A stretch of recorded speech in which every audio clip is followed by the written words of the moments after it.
విఠల్ గారు ఇక్కడ ఇంకొక పాయింట్ కూడా వ్యవసాయ రంగానికి సంబంధించి ఒకటి ఎప్పటి నుంచో కెమికల్స్ మీద ఫెర్టిలైజర్స్ మీద సబ్సిడీలు ఇస్తూ ఉన్నారు, యూరియా లేకపోతే పురుగు మందులు ఇవి. బట్ ఈ మధ్య కాలంలో మనం హెచ్ఎంటీవీ కూడా దాదాపు ఒక 15 రోజులు రైతు పక్షం పేరుతో పూర్తిగా వ్యవసాయ రంగానికి సంబంధించి చేసుకుంటూ వచ్చాం, భూమి దగ్గర నుంచి మార్కెట్ దాకా.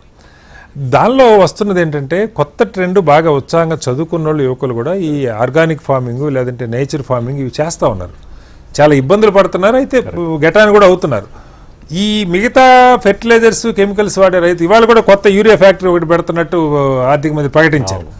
ఇవి వేయటం వల్ల భూమి విషతుల్యం అవుతున్నది మనం అందరం మాట్లాడుతూనే ఉన్నాం. కానీ ఈ ఆర్గానిక్ ఎరువులు, సేంద్రియ ఎరువులు వాడుతున్న వాళ్ళకి ₹1 బెనిఫిట్ లేదు సార్. ఎక్కడా కూడా ఇన్పుట్స్లో వాళ్ళు వాడేది దీని బదులు పచ్చి రొట్టో లేకపోతే ఇంకేదో వేప ఏదో వేస్తున్నారు. మిగతా రైతులకి వీళ్ళు రిస్క్ తీసుకుంటున్నారు. 3 ఏళ్ల దాకా ఆ భూమి నార్మల్ స్టేజ్కి రావడానికి 3 ఏళ్ళు పడుతుంది అంటూ ఉన్నారు. సో వాళ్ళకి ఎందుకని ఇప్పుడు ఈ బడ్జెట్లో కూడా మీరు అగ్రి ప్రాసెసింగ్ వీటి మీద కొంత ఇది చెప్పారు, యూరియా ఫ్యాక్టరీ చెప్తున్నారు. సరే ఆ సబ్సిడీలు ఎలా కంటిన్యూ చేస్తారు, తీసేయమనుకోండి అంటే అది అవసరమే, ఒక్కసారిగా మనకి షిఫ్ట్ రాకపోవచ్చు. కానీ ఈ నేచురల్ ఫార్మింగ్, ఆర్గానిక్ ఫార్మింగ్ చేస్తున్న వాళ్ళకి ప్రత్యేకంగా బడ్జెట్లో ఏమన్నా స్పెసిఫిక్గా మెన్షన్ చేశారు? సో అగ్రికల్చర్కి మనకు 1 crore 1,70,000 కోట్ల రూపాయలని కేంద్ర ప్రభుత్వం కేటాయించింది. దానికి బ్రేకప్ చూస్తే అర్థమవుతుంది సార్ మనకి ఎక్కడెక్కడ చేశారు. మీరు చెప్పినట్టు నిజానికి అక్కడ ఏమైనా ఆర్గానిక్ సపోర్ట్ ఉందా, లేదా ఫర్టిలైజర్స్ కి అదే ఇంకా ఏమేమి ఫెసిలిటీస్ అందులో చూడాలి.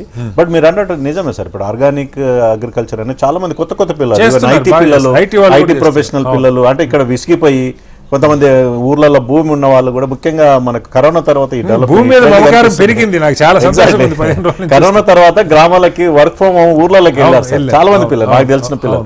ఆ వాతావరణం చూసి ఇప్పుడు కాస్ట్ ఆఫ్ లివింగ్ తక్కువ, అక్కడ ఊర్లో సొంత ఊర్లో ఉంటారు, సొంత ఇంట్లో ఉంటారు. ₹1,00,000 వస్తే అక్కడ 10,000 20,000 కూడా ఖర్చు కాదు. సో ఆ వాతావరణానికి అలవాటు వల్ల చాలా మంది ఆర్గానిక్ ఫార్మింగ్ చేద్దామని ఉంది. సో వాళ్ళకి నిజంగా అన్నిటికంటే ముఖ్యమైన సార్ అగ్రికల్చర్ లో బేసిక్ ప్రాబ్లం ఏంటంటే మార్కెట్. అంటే ఎంఎస్పి కొన్ని పంటలకు సపోర్ట్ చేసినప్పుడు ఓవరాల్ తన పండించిన పంటకి మార్కెట్ లేకపోవడం బిగ్గెస్ట్ టాస్క్. అది ఎంత చేసిన భవిష్యత్ మనం రైతులను ఆ కోణంలో మనం సపోర్ట్ చేయలేకపోతున్నాం. ఓవరాల్ సిస్టమ్ ఎట్లా ఉంది, బట్ అది అవసరం. ఇప్పుడు వ్యవసాయ రంగం అనేది రెండు యూనియన్ గవర్నమెంట్ సపోర్ట్ చేయాలి, స్టేట్ గవర్నమెంట్ కూడా సపోర్ట్ చేయాలి. ముఖ్యంగా గోడౌన్స్ అంటే ఈ ఎరువులు వీటి మీద కేంద్ర ప్రభుత్వం ఇచ్చేది మెయిన్ ఉంటుంది సార్. ఇప్పుడు కూడా మనకు తెలుసు కదా, యూరియా ఫెర్టిలైజర్స్ వీటి మీద ఇచ్చేది. గోడౌన్స్ ని డెవలప్ చేయాలి సార్. కొన్ని సందర్భంలో godowns and food processing industries, ఈ రెండు ఇండస్ట్రీస్ మీద ఈ ఫోకస్ చేయగలిగితే కేంద్ర రాష్ట్ర ప్రభుత్వాలు డెఫినెట్ గా మండలం, నా ఆశ, ఐ కేమ్ ఫ్రమ్ అగ్రికల్చర్, ప్రతి మండలంలో ఒక గోడౌన్ ఉండాలి, ప్రతి మండలంలో ఒక ఫుడ్ ప్రాసెసింగ్ ఉండాలి సార్. కొన్ని సందర్భంలో మేము చాలా రోజుల కింద టమాటా పండించాం సార్. మేము నారేసినప్పుడు ₹100, ఇవాళ ₹10 మార్కెట్ కిలో. పంట చేతికి వచ్చింది ₹1 సార్, కాస్ట్ కూడా లేదు. అయితే అది ఏమైతుందంటే ఫుడ్ ప్రాసెసింగ్ ఇండస్ట్రీస్ ఉంటే ఆ మండలాల లెవెల్, అప్పుడు ఇప్పుడు సాసును మనం ₹100 ప్యాకెట్ కొంటాం. ఇప్పుడు ఆ సాస్ బాటిల్ సార్ మనం ₹100 కొంటాం.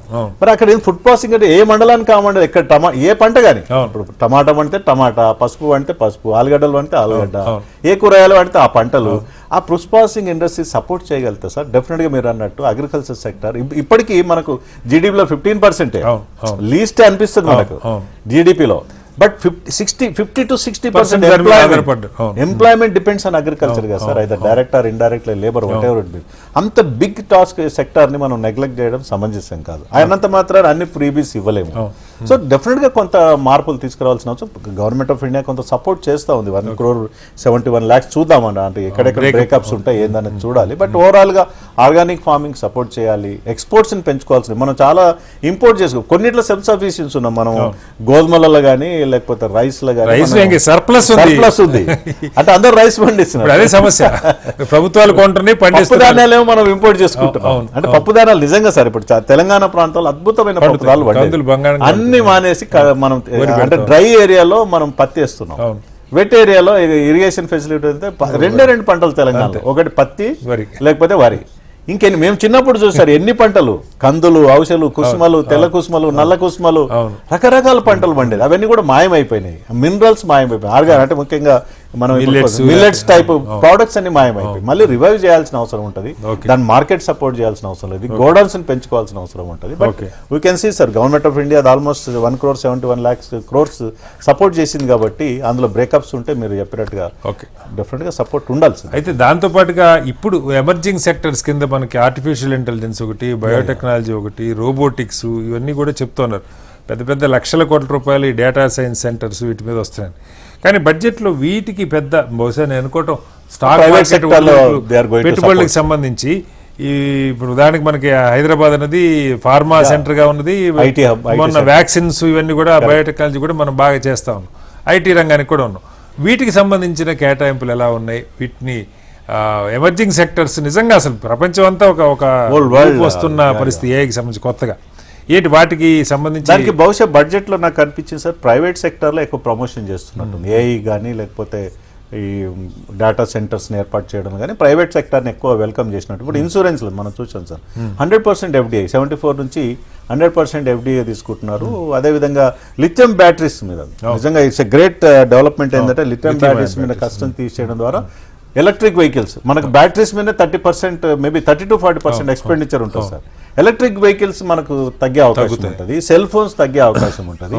అట్లా ఐటీ సెక్టర్ అంటే డెఫినెట్ గా డేటా సెంటర్స్ ని ఎస్టాబ్లిష్ గవర్నమెంట్ ప్రమోట్ చేయాలి. Local governments land infrastructure road facilities ఇవ్వగలిగితే డెఫినెట్ గా ఆ సెక్టర్స్ కూడా ప్రమోషన్ ఉంటుంది, చాలా ఎక్స్పోర్ట్స్ పెంచుకోగలుగుతాం. ఐటీ సెక్టర్ ని కూడా డెవలప్ చేయాలి సార్.